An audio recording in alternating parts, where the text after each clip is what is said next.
Assalamualaikum warahmatullahi wabarakatuh. Apa kabar Bapak Ibu, sehat? Alhamdulillah. Pak D ada di insyaallah. Alhamdulillahirabbil alamin wa bihi nasta'in ala umuri dunya waddin. Salatu wassalamu ala asyrafil anbiya'i wal mursalin wa ala alihi wa sahbihi ajma'in. Asyhadu an la ilaha illallah wa Muhammadar Rasulullah sallallahu alaihi wasallam alladzi la nabiyya ba'dah. Rabbi shrah li sadri wa yassir li amri wahlul 'uqdatam min lisani yafqahu qawli. Bersyukur kita kepada Allah pada hari ini Jumat bertepatan dengan tanggal 3 Zulhijjah. Iya Pak.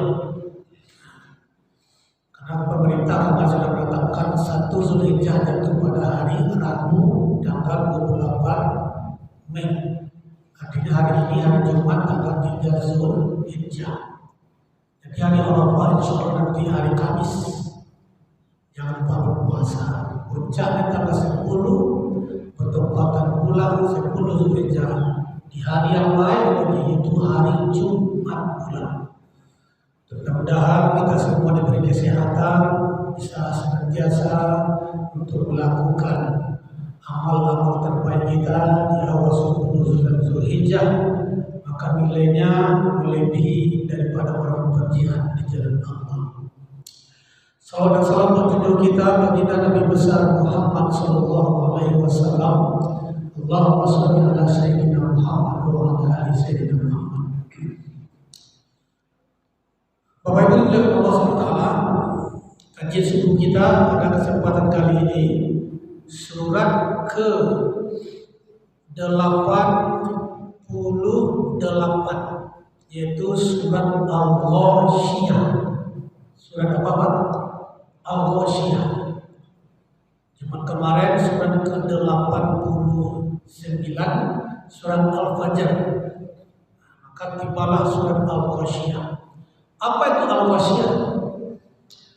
Al-Ghasyiyah itu di antara 14 nama hari kiamat. Ada 14 lebih kurang nama-nama hari kiamat. Al-Ghasyiyah itu artinya meliputi, menutupi, menceritakan peristiwa nanti pada hari kiamat. Balasannya dinampakkan di sana. Mana lain nama-nama daripada hari kiamat? Ada disebut dengan Al-Qariyah, ada disebut dengan Yaumil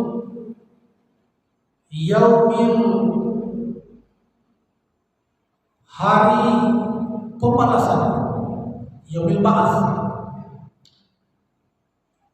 Ada lagi namanya yaitu hari berbangkit. Maka di antara 14 itu satu di antaranya yaitu namanya Al-Ghasyiyah.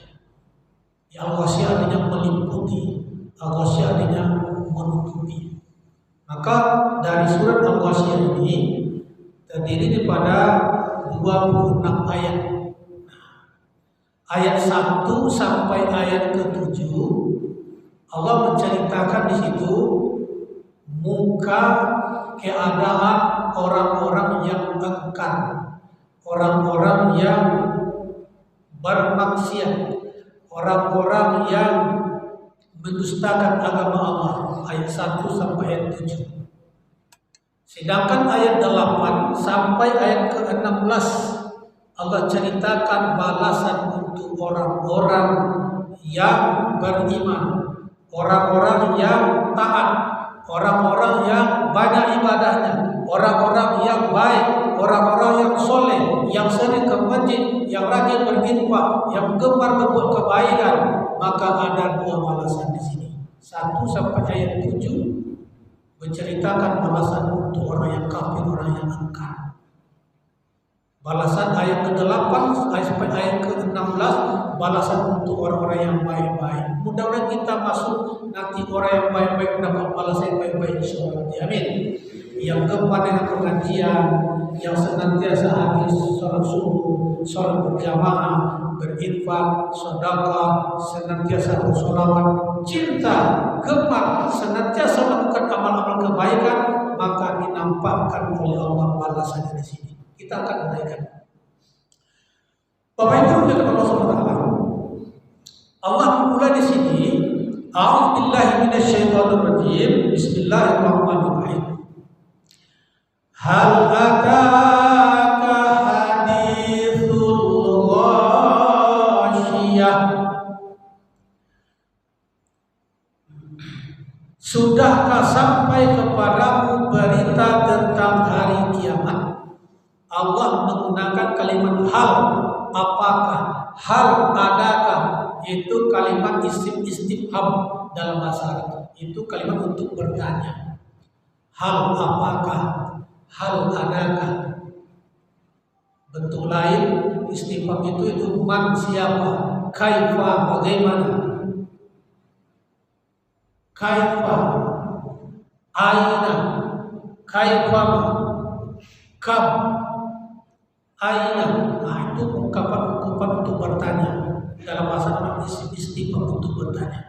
Maka Allah bertanya di sini, hal adakah, adakah hadithul ghasyiyah, apakah sudah sampai kepadamu berita tentang hari kiamat?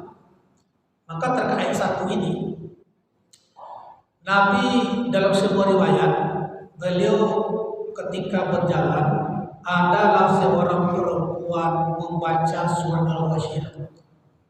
Dibacanya oleh seorang perempuan tadi, hal ataka hadithul ghasyiyah, wujuhu yawma idzin khashi'ah, amilatun nasibah, sampai terakhir. Tsumma inna alaina hisabahum. Ketika perempuan tadi membaca surat Al-Ghasyiyah, Nabi lewat. Ketika mendengar perempuan membaca surat ini, belum berhenti mendengar, menyimak. Nah, kemudian apa jawaban Nabi? Karena ini ceritanya tentang pertanyaan Allah, apakah sudah sampai kepada berita hari kiamat? Maka Nabi menjawab, sudah sampai. Ayat ini ditujukan pada baginda Nabi, tetapi pada umumnya ditujukan kepada kita semua. Nah, maka sesungguhnya ayat ini bertanya kepada kita, apakah sudah sampai kepada berita hari kiamat? Wujuh yawma idzin khashi'ah. Pada hari itu banyak wajah yang tertunduk, terhina, lesu, lunglai, letoy, lemah, apa lagi? Tunduk, lesu, dan terhina ketika hari itu. Maka menurut riwayat, ya, Umar bin Khattab kan orangnya keras bijak.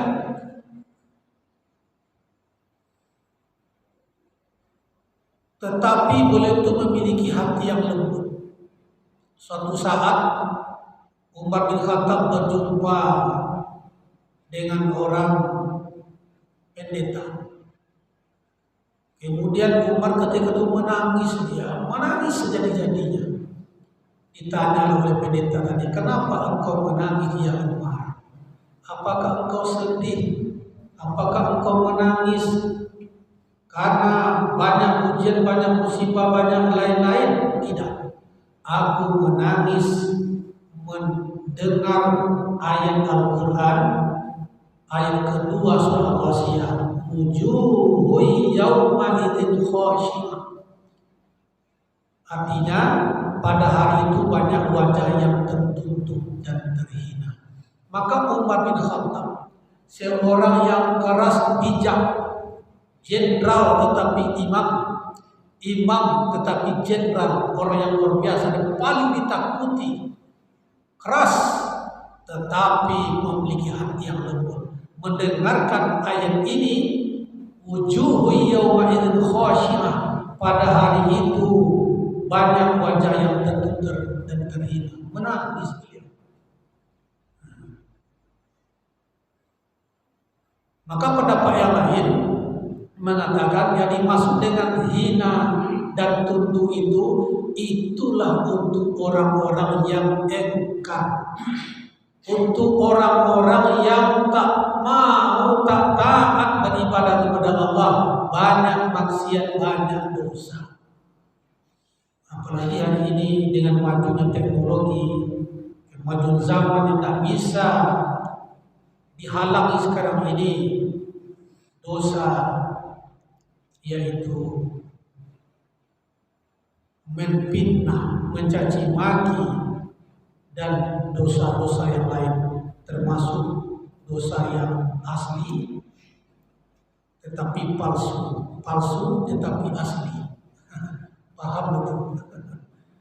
Alek menjadi pertama tapi tidak selesai. Ijazah macam-macam.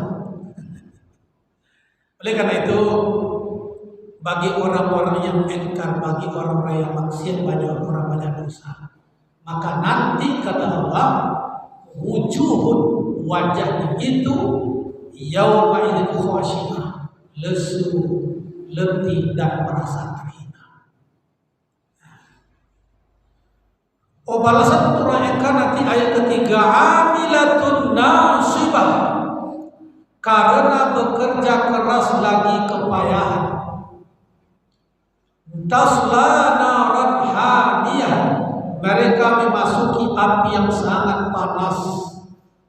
Maka nanti sudah lesu, letih, lunglai, terhina, kemudian bekerja keras dan kepayahan, mereka memasuki api yang sangat panas.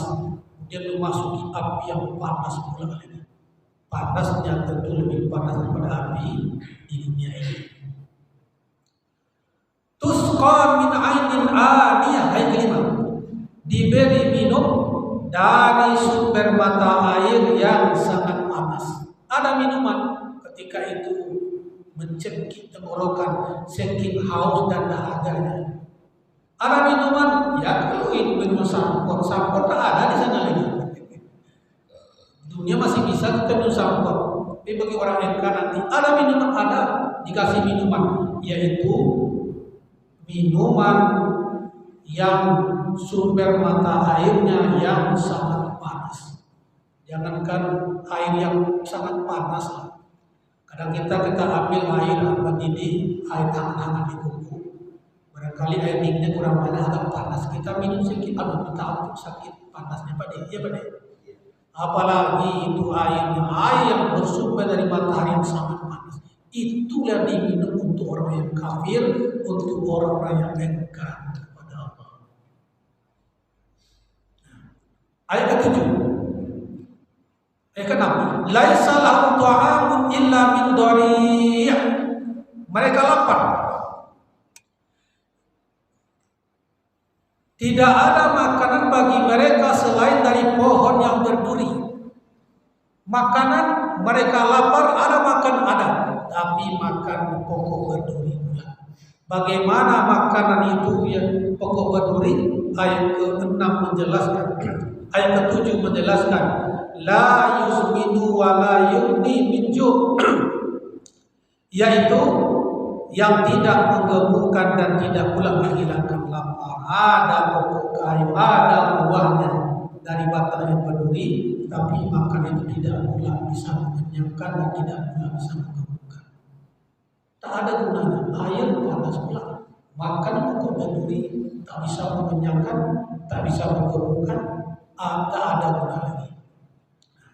Itu gambaran Allah berikan kepada orang-orang yang engkar, yang banyak dosa ketika nanti terjadi hari kiamat. Ayat 1 sampai ayat ke-7 menjelaskan balasan kepada orang yang engkar. Bagi orang baik-baik mana bangsa yang rajin sholat, yang infak sedekah, yang baca Quran, yang senang bersilaturahmi, yang senantiasa memakmurkan rumahnya. Ayat ke-8 sampai 16.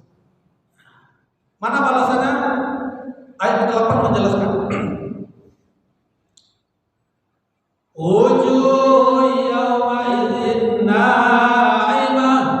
Pada hari itu banyak pula wajah yang berseri-seri. Wajahnya indah ditengok, wajahnya itu bercahaya, wajahnya adem ayem ditengok. Berbeda dengan orang yang ingkar ini, wajahnya lesu, hina, dan merasa tak bermakna karena banyak dosa.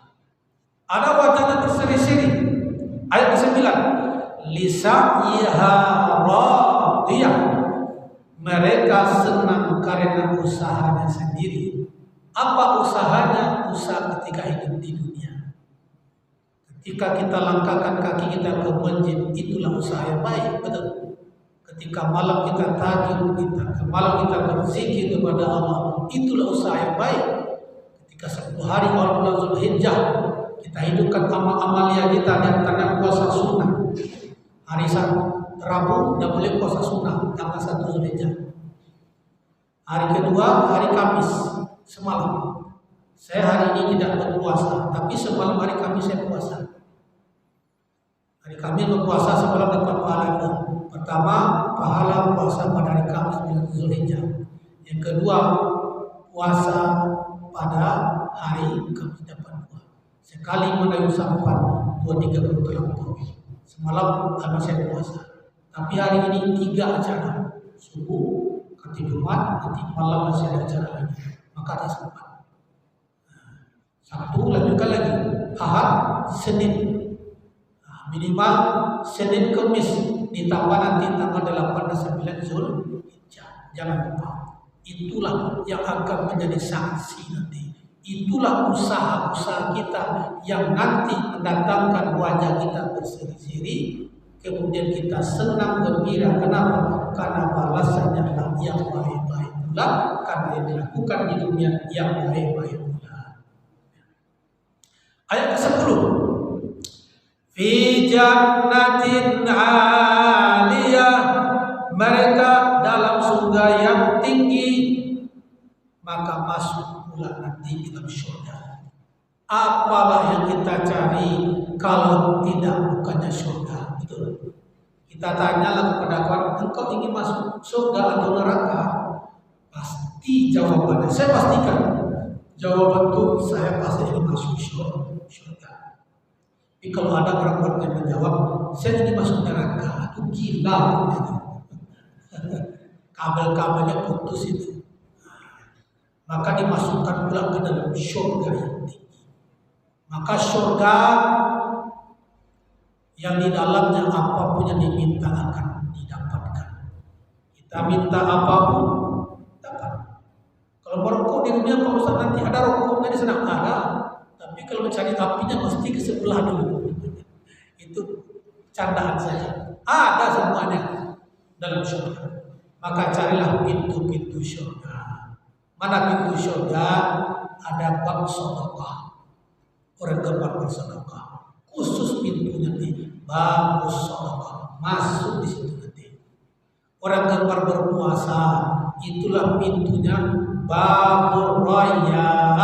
Itu pintu orang-orang yang senantiasa berpuasa. Banyak pintu-pintunya nanti. Maka carilah pintu-pintu surga. Siapa ingin ke surga, pintu selalu terbuka, tak mudah dimiliki, hanya untuk orang suci. Carilah pintu surga dengan amal sendiri. Carilah dengan amal sendiri. Hindarilah semua perbuatan yang keji. Hindarilah semua perbuatan yang mungkar. Amalkanlah Al-Quran, jadikanlah pedoman. Buanglah rasa benci, timbulkan kasih sayang. Itu lagu-lagu religi boleh. Nyanyi dangdut tak boleh di masjid. Dia berapa deh? Carilah pintu-pintu surga itu. Maka nanti fi jannatin aliyah dimasukkan yaitu ke dalam surga yang aliyah, surga yang tinggi. Ayat 11. La tas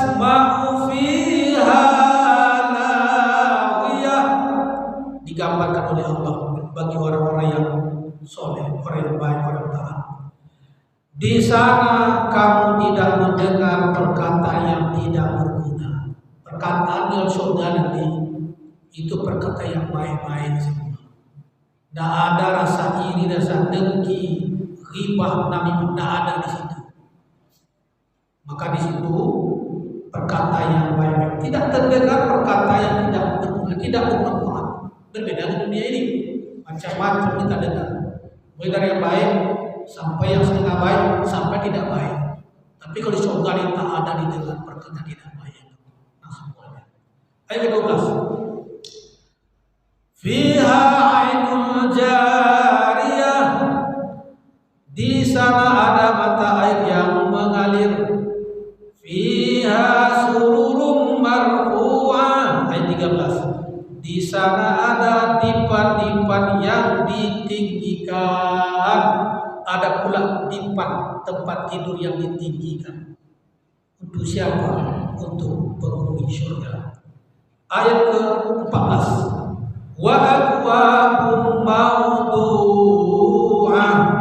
Dan gelas-gelas yang tersedia di dekatnya dipan tadi. Ada pula gelas-gelas yang tersedia. Surga yang tinggi, ada pula nanti dipan-dipan disiapkan, ada pula gelas-gelas yang tersedia di sana. Ayat 15. Wa namariqu masfufah. Dan bantal-bantal sandaran yang tersusun. Tempat tidur dipan, ada gelas, ada pula bantal-bantal yang tersusun.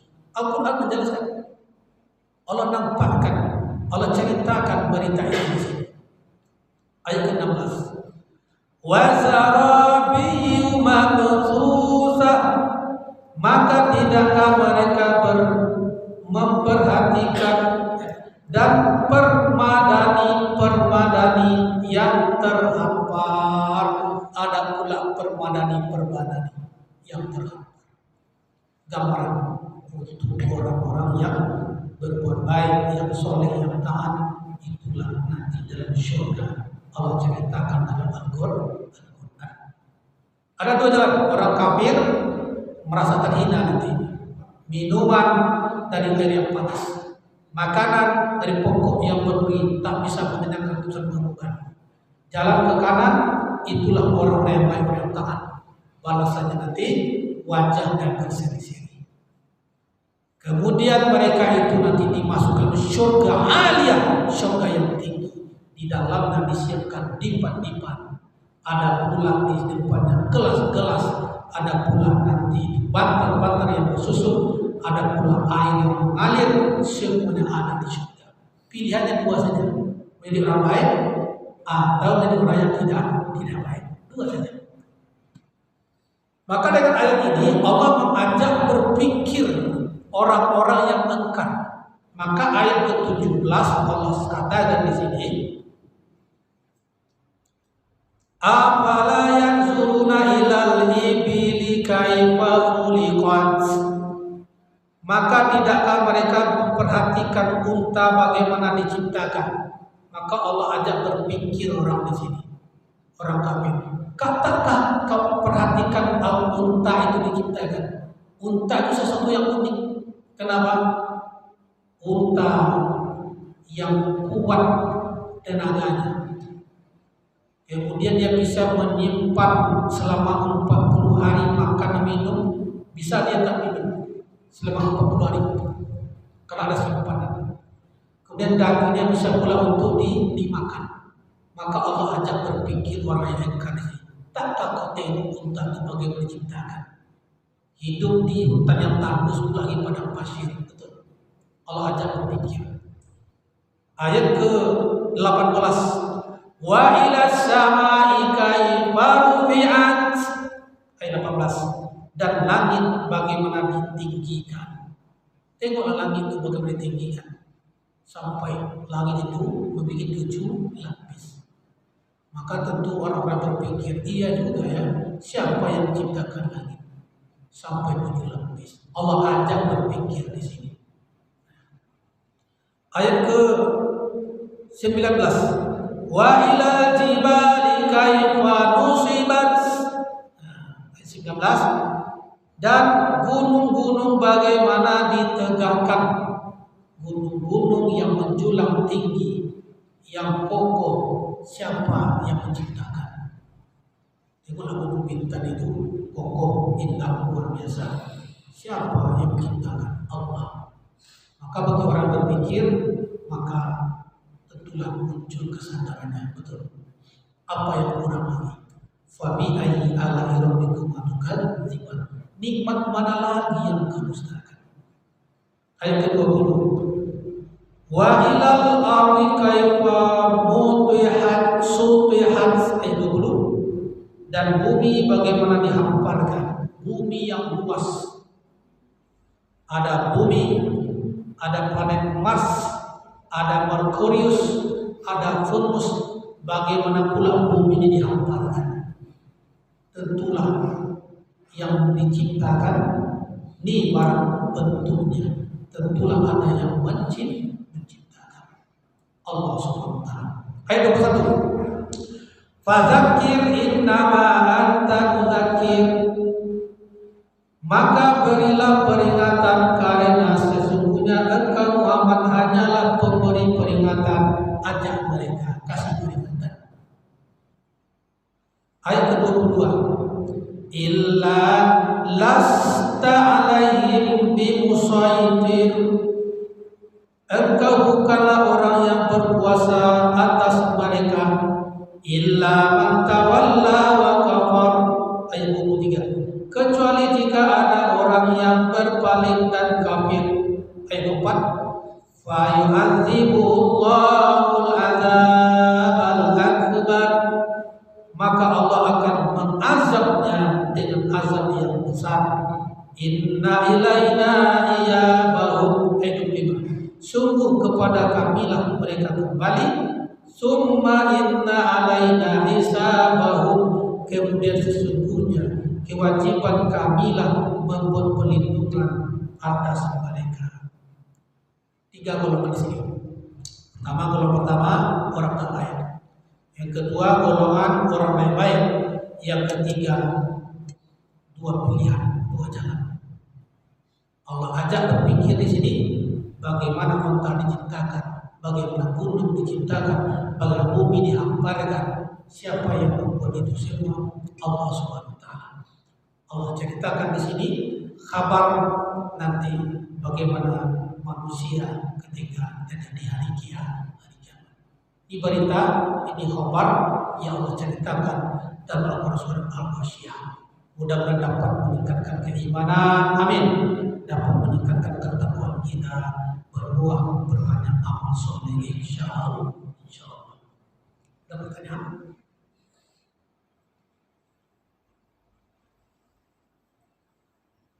Pas. Bapak Ibu, terakhir perbanyak di 10 hari awal Zulhijjah ini pertama puasa. 1 sampai tanggal 9 puasa. Terserah. Tapi puncaknya di tanggal 8 dan 9. Itu puncaknya. Tak sempat tanggal 1, tanggal 2 semalam. Tak sempat tanggal 2 hari ini tanggal 3. Tak sempat nanti sampai tanggal 8, puncak tanggal 9. Jangan sampai tinggalkan puasa Allah. 9 Zulhijjah. Karena dapat mengampuni dosa 2 tahun. As-sawm Arafah ayyuka fi sunnati al-waqiyah. Puasa Arafah dapat mengampuni dosa setahun yang lalu dan setahun yang akan datang. Maka persiapkan diri. Yang kedua, berbanyak amal soleh. Puasa sudah, amal soleh. Infak, sedekah, baca Quran. Yang ketiga, bertakbir, zikir, tahmid, tahlil, tasbih. Kemudian terakhir 10 hari awal Zulhijjah tanggal 10 itulah ibadah kurban. Nilainya yang kita lakukan kata Nabi, mamin ayam amal soleh. Tidak ada hari itu amal soleh yang paling Allah cintai. Fiha ahabba ilallah min hazil ayyam yang ayyamil asyar. Kecuali hari 10 di awal Zulhijjah. Nilainya sama dengan berjihad dengan diri dan harta di jalan Allah Subhanahu wa taala. Mudah-mudahan kita bisa untuk mengamalkan, meningkatkan amal-amal kita 10 hari Zulhijjah ini. Amin. Ya Allah. Aslinya waktu soleh doa yang baik-baik dikabulkan Allah. Al-Fatihah.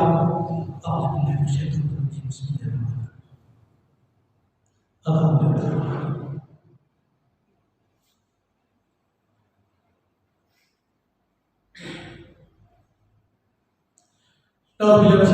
Bismillahirrahmanirrahim. Alhamdulillahirabbil alamin wassalatu wassalamu ala sayyidil mursalin wa ala alihi washabbihi ajma'in. Allahumma inna rabbana wa liwalidayna warhamhuma kama rabbayana shaghira.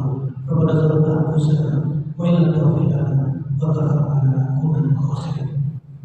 Allahumma ij'alna minat tawwabin waj'alna minal mutatahhirin waj'alna min ibadikas sholihin. Rabbana atina fid dunya hasanah wa fil akhirati hasanah wa qina adzabannar. Walhamdulillahirabbil alamin. Taqabbalallahu minkum. Assalamualaikum warahmatullahi wabarakatuh.